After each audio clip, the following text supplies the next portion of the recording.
Good morning, I am Renu Sharma, Assistant Professor EC Department. Today I am going to start with the next lecture of this subject, that is Communication Engineering. In today's lecture, we will discuss about modulation, that is the base of this Communication Engineering subject. So first we will begin with what is modulation.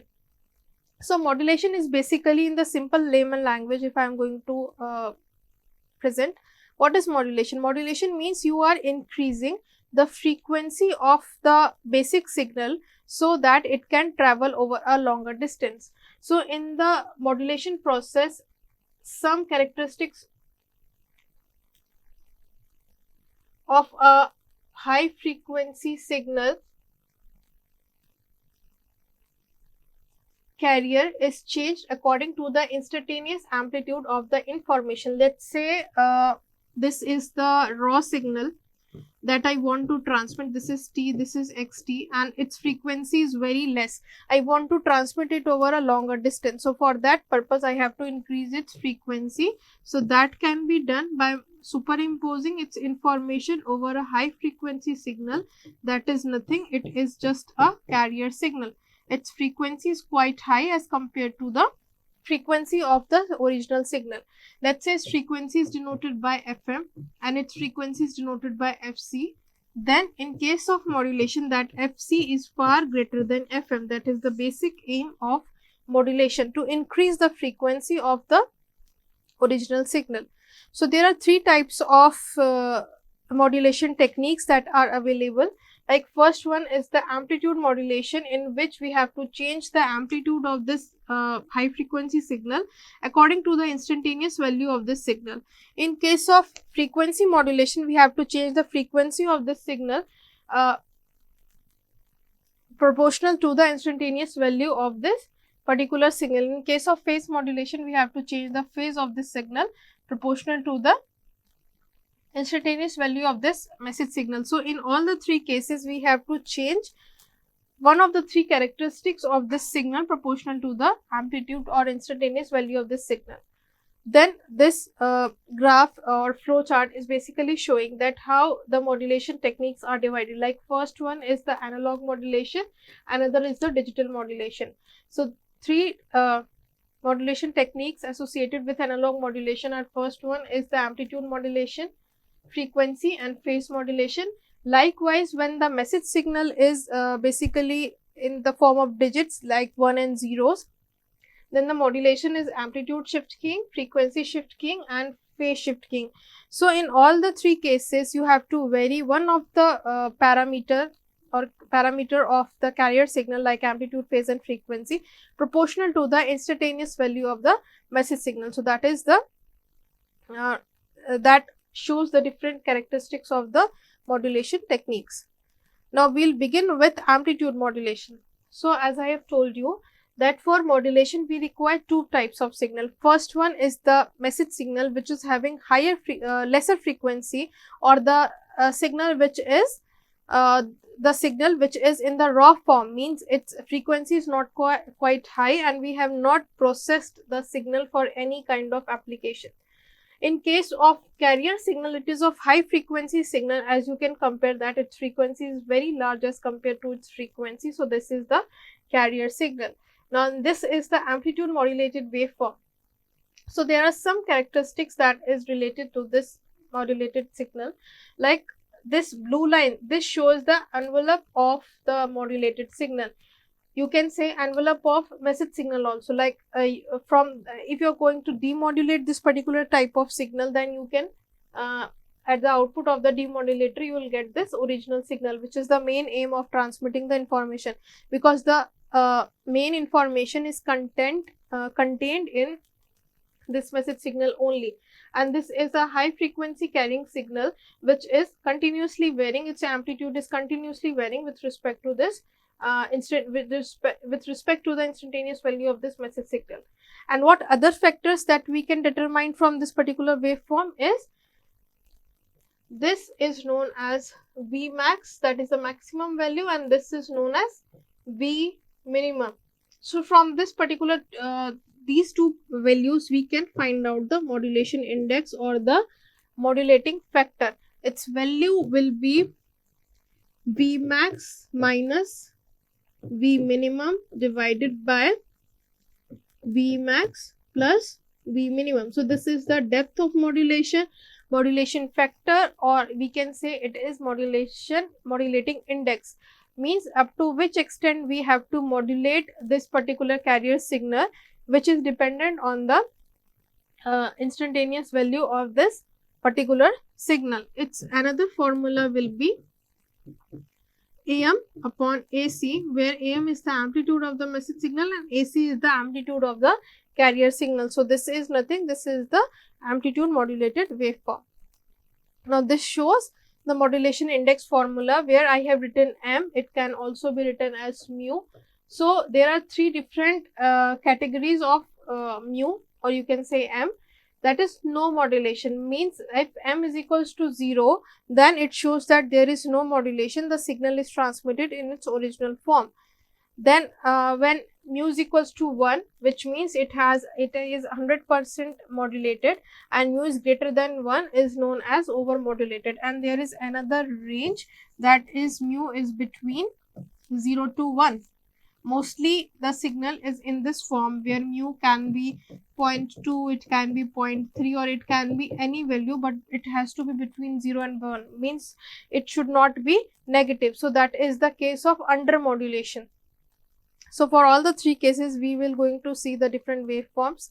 Like for the first case, that is when modulation index M is equals to 1, which means it is critically modulated. So you can see in this particular waveform, this touches the origin. So that is an ideal case of modulation. It shows it is 100% modulated. So that is the case for 100% modulation. Next is 0.05, which means the value of the modulation lies between 0 and 1. Its value lies between 0 and 1. Its waveform will look like this one. It does not touches 0 and it will not cross the origin also. So that is the modulation index whose value is between 0 and 1. Its value is 0.05 under modulation.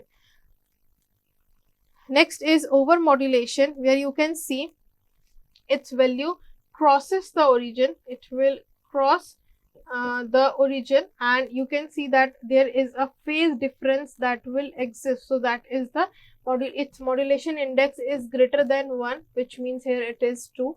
So that is the case for over modulation. In this case, the information will be lost. So this is not an ideal situation. So after studying this particular theory of modulation and different types of modulation index, we'll see its mathematical part. So mathematical expression for xt. So for this, let us consider message signal, or we can say modulating signal. I am going to write all the names, synonyms. You can say modulating signal. It is given by Vm cos of omega m t. So which means that its amplitude is denoted by Vm and its frequency is given by omega m, which is of higher frequency as compared to the carrier frequency.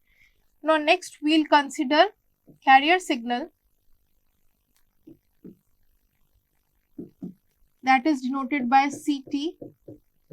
Its value will be Vc cos omega Ct. So its amplitude will be Vc, its frequency is omega c, and the point is omega c should be far greater than omega m. So that means it is having higher frequency as compared to the message signal. Now how we are going to generate the amplitude modulated waveform? So after modulation, after varying the amplitude of the carrier signal proportional to the instantaneous value of the message signal, we are getting a modulated signal that is denoted by St, and its value will be Vc cos omega Ct plus Vm cos omega mt into cos omega Ct. You can directly write this particular signal as xt also, which is the short form or the initial point where we are not considering that whether the message signal is a single tone signal or a multiple tone. Now, what is single tone and multiple tone? In case of single tone signal, there is only one frequency component present in this message signal. But when we are considering the multiple tone signal, so it will be look like somewhat like this equation: Vm1 cos omega m1t plus Vm2 cos omega m2t. So, which means there are two frequency components present in this signal. So, that is the case for multiple tone, that is not a single tone equation.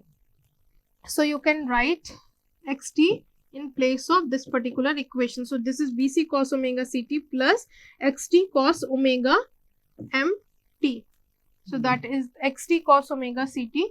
So, that is the case for amplitude modulated waveform. So, this shows the carrier signal and this shows the modulated amplitude modulated waveform. So, there are two parts in this particular type of signal. So, that is the mathematical expression of simplest form of amplitude modulation. Now, next we are going to see its frequency spectrum. Now, how we have to draw its frequency spectrum? First, we have to convert the time domain signal, that is, let's say cos omega ct, into frequency domain using the Fourier transform. So, this is the Fourier transformation. Its formula will be pi of delta omega minus omega c plus delta omega plus omega c. So, with which shows that it is using two properties of Fourier transform. First one is the frequency shift property. Second one is the duality property. Now, what is duality property? Duality property says that for the Fourier transform of a unit function, that is 1, will be 2 pi delta omega. So, that is the property of duality property of a Fourier transformation. Next is, if we are going to break this cosine signal into two exponents like e to the power j omega t plus e to the power minus j omega t divided by 2. So, it can be divided into two components, that is two impulse function. One is centered at omega plus omega c, other is centered at omega minus omega c. So, that is the case for Fourier transform of this cosine function. Now, we have to use this particular property of cosine to plot the spectrum of this particular equation, that is Vc cos omega ct plus xt cos omega ct. So, how we are going to plot? Let's say this is SF Vc pi delta omega minus omega c plus delta omega plus omega c. So, that is for Vc cos omega ct plus xt, that is pi delta omega c minus omega m plus delta omega c plus omega m. So, this shows the two frequency components. One is present after omega c, this one, and one is present before omega c. So, that shows that it has lower sideband and it has upper sideband. So, how we are going to plot this particular spectrum? Like, this is the spectrum that we are going to draw in frequency domain. This is SF versus F. This frequency is, if I am going to write in terms of F, so this will be FC, this will be minus FC, this will be FC plus FM, FC minus FM. So, it means that this duration is FM, this duration is FM. Again, this will be minus FC plus FM, this will be minus FC minus FM. So, again this will be FM, this will be FM. So, in whole you can say that the bandwidth of this particular signal will be 2 FM. If I am going to subtract the higher frequency component from this particular component, then the bandwidth of the amplitude modulated waveform will be 2 FM or 2 omega m. So that is the standard bandwidth of the amplitude modulated waveform, which you can find out this particular expression. Now this is the two-sided spectrum. Now what is the difference between two-sided and one-sided spectrum? In case of two-sided, you have to plot the frequency components on both sides of the origin, considering the negative frequency component and the positive frequency component. There is no change if you are considering the positive side frequency component. Let's say I am going to plot this particular spectrum from here to here, from 0 to infinity for the positive frequency. So that means it is one-sided spectrum. So from both the cases, you can see that the bandwidth of this particular signal will be 2 FM, first thing. Secondly, it is easy to plot the positive frequency components compared to the negative frequency components. And from the amplitude modulated waveform, we can also see that there are three signals which are transmitted. First one is the carrier frequency, second is the high frequency component, and third one is the low frequency component. Now, high frequency component or the upper sideband and the lower sideband, the upper sideband contains both are containing the same information, and carrier signal is not containing any kind of information, but it is only transmitted for the synchronous detection or the coherent detection of the signal. Next comes the multiple tone signal and single tone signal. In case of multiple tone, as I have told that M is the modulation index of the signal, that is Vm upon Vc, and its wave signal single tone can be written as Vc cos omega Ct plus Vm cos omega mt into cos omega Ct. Now if I am going to take a common, that is Vc cos omega Ct, it can be written as 1 plus Vm cos omega mt. So you can also say that it can also be written as Vm upon Vc. This is not there, so it can be written as replaced by M also. That is nothing, it is the modulation index of the amplitude modulated waveform. So it will be Vc cos omega Ct 1 plus M cos omega mt. So here we are considering the modulation index in the standard equation of the single tone amplitude modulated waveform, where there is only one frequency component present in the message signal, that is denoted by omega m. Next is single tone amplitude modulated waveform again. So that the final equation is St is equals to Vc cos omega Ct 1 plus M cos omega mt. Now from this particular equation, we can also plot the single tone amplitude modulated waveform, which can be considered by multiplying this signal with these signals. Like this will be Vc cos omega Ct plus M Vc cos omega Ct into cos omega m t. So this is St. Now you have to use the formula of cos A cos B here. So this will be reduced to Vc cos omega Ct plus M Vc by 2 bracket cos omega C minus omega m into t plus cos omega C plus omega m into t. So that shows that it has two frequency components. One is omega C minus omega m, that is the lower sideband.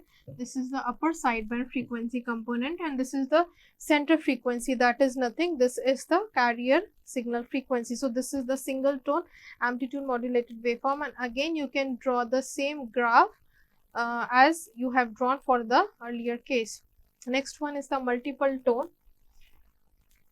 In multiple tone, we have to consider Vm1 cos omega m1t plus that is xt message signal vm2 cos omega m2t. So for this particular, the equation will reduce to vc cos omega ct, that is the carrier signal. Then you can also write as 1 plus m1 cos omega m1t plus m2 cos omega m2t. Now from this particular equation you can see that there are two modulation indexes, like first one is m1 and m2. So which one you have to consider? You have to consider the resulting one, that is mt will be is equals to under root of m1 square plus m2 square. And if there are three frequency components are there, then there will be m3, so it will be written like m3 square. So this is how it will be expanded, and this is the resulting modulation index for the multiple tone signal. This is how you have to calculate the modulation index resulting. Next we will calculate the power content of in the AM signal. So AM signal is basically contains carrier signal plus we are transmitting the sidebands. Now this sideband is having lower sideband plus upper sideband. So we have to calculate three frequency components. One is for this one and two is respectively for LSB and USB. So for carrier signal, power can be written as PC. So PC will be is equals to, we have to take the integral from minus 2 pi to plus 2 pi 1 upon 2 pi xt mod square dt. So after solving this, when we are going to put xt as AC cos omega ct, the power will be AC square by 2. It can be considered as 2R also, but when we are considering the normalized case, then R can be considered as 1 ohm. So AC square by 2. So next we have to consider the value of PS, which is equals to PSP plus PLSP, which will be equals to xt mod square by 2. So the total power, if you are going to calculate, it will be PC 1 plus m square by 2. So that is the main formula and very important formula for the total power of the amplitude modulated waveform. So this is PT, that is the modulated power, equals to PC unmodulated power, because this is the power for the carrier signal before modulation. Then 1 plus m square by 2. Now m is nothing, that is the modulation index. So whatever value of m is given in the numerical, you have to put that value, you have to calculate, multiply it by PC, and you can calculate the PT, that is the total transmitted power. Next one is the current equation. So current equation is related to power only. So IT will be equals to IC under root of 1 plus m square by 2. So this is the formula for the current equation. So this is unmodulated carrier current, and this will be the total modulated current equation. Now next we'll come with the double sideband suppressed carrier. So since carrier signal does not carry any kind of information, it is just transmitted for the purpose of synchronization, for the coherent detection. So if this carrier is suppressed and the saved power is distributed to the two sideband, then the such power is called as double sideband suppressed carrier signal. So this is the basic diagram where you can see that we have not transmitted the carrier signal, but in this case also the synchronization will be maintained. But due to some application, if you want to save the energy, or if you want to, there will be a cost issue where you do not require any additional antenna, so that it will going to transmit this particular type of frequency, then DSP-SE signal is great option, and it has same frequency bandwidth that is 2 omega m, or you can say it is 2 fm. Next is single sideband suppressed carrier. Since both the sidebands are carrying same type of information, so in some of the cases it is also possible that to save more power, you can transmit only one of the sideband, either the upper sideband or the lower sideband. You can see in this particular diagram we have transmitted only the upper sideband. So that is the case for single sideband suppressed carrier. In this case, it has saved the power much more as compared to the simple amplitude modulated waveform. Next is the vestigial sideband, that is modification of the SSB, that is single sideband, where only some part of the other sideband is transmitted and one of the sideband is transmitted as a whole. So that is known as vestigial sideband, and the main practical application of this VSB is in the TV transmission. Next is the balance modulator. Now this is showing that how the multiplication of the two signals will be carried using this balance modulator. You require a audio frequency modulating signal and an RF frequency carrier signal. It will be multiplied or product modulated by this balance modulator, and you will get a DSP-SC signal. So in the coming lectures we will discuss more about DSP-SC and SSB modulator and demodulator block diagrams. And this is the circuit diagram using the diode and using the modulator. So in this case you can see that this works by using two transformer. Like this is the step up transformer where XT is the input signal, that is the modulating signal, and the signal will be divided equally among two arms, that is this is center tabbed, and these are the two diodes which are used over here. This will act as a filter which will going to filter out the higher frequency components, and it will pass only the desired frequency component, that is the two sidebands only, because it is a DSP-SC signal.